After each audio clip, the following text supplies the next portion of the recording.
Wow, okay. Good evening, faculty and staff, family and friends, and most importantly, my fellow graduates, the class of 2016, the greatest class in JCS history. Before I begin, I'd like to point out that I think it's sort of ironic that the reward for being valedictorian is public speaking, which is one of the top fears in America. So, trying to come up with something inspirational to say and then make you believe that I'm thinking about more than just how clearly I pronounce these words right now isn't the easiest thing, because I'm totally just trying not to stutter. But hey, it's a huge honor to be standing here speaking publicly tonight. I wouldn't be here if it weren't for my parents pushing me, my teachers and coaches guiding me, and my brother Joey trying out this whole valedictorian thing first. I'm sure that if Joey hadn't been so smart, high school would have been a lot easier for me with fewer AP classes and less pressure. So even though sometimes I wish you had been a little less high achieving, thanks, Joey, for showing me how it's done. I also have Joey to thank for something even more consequential, my name. My parents named me Sarah, but for as long as I can remember, that hasn't been the name that gets me to answer. All because 2-year-old Joey couldn't say Sarah properly and turned it into Sussie. So here I am today with a name that requires multiple pronunciations when introducing myself, but it's who I am, it's my identity.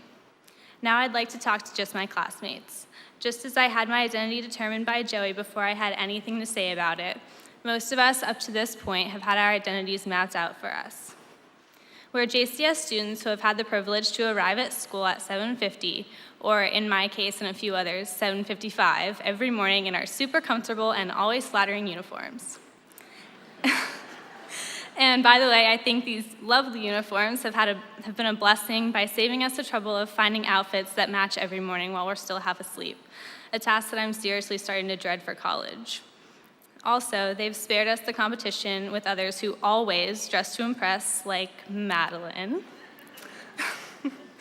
We all still had to compete with Philip's socks, but we managed. Anyway, our uniforms have, in many ways, given us some kind of identity. They represent our years at JCS, whether we spent 2, 4, or 10 years here. JCS became our home and what we were familiar with. For many of us, our identity has been primarily tied to our school. We've been people who play this sport or that sport, who are in this club or that society, who have gotten good grades or barely skated by. But whatever identity we've made for ourselves over the past however many years at JCS is gone next year. We're all starting new lives, meeting tons of new people, deciding for ourselves how we will behave. Since JCS is small, we are accustomed to people knowing details of our lives, so there's plenty of accountability. Next year, and in the years to come, however, our accountability will primarily be to ourselves. As we start this next stage of our lives, I want us to challenge ourselves in these ways in order to create for ourselves identities of honor. So although there are plenty of people more worthy than I am to give this advice, here's what I've got. First, maintain good character with consistent integrity. As C.S. Lewis said, integrity is doing the right thing, even when no one is watching. Second, always be respectful of other people, and go out of your way to be friendly and encouraging.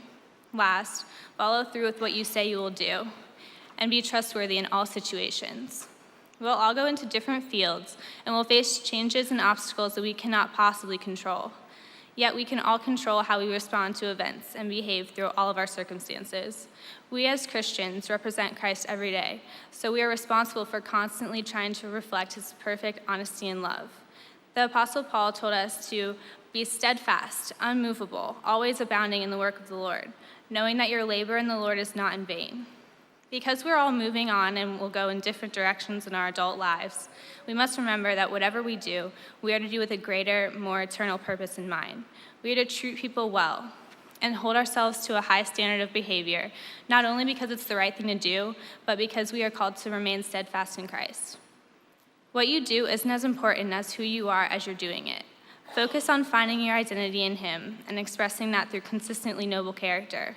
Like Mrs. Flesh said in our senior chapel, people will forget what we say and what we do, but they won't forget how we made them feel. I think that's a really great piece of advice for us to take into college and into the rest of our lives. Be known as the girl who gives genuine compliments and can always make someone smile, or as the guy who is understanding and will offer help to others when he sees that they need it. Of course, we'll all say stupid things without thinking, and we'll be selfish on occasion, but let's make those extremely unusual instances. As we enter our new environments and shape our identities for our futures, remember to maintain admirable character and to represent Christ well through your treatment of others and your handling of situations.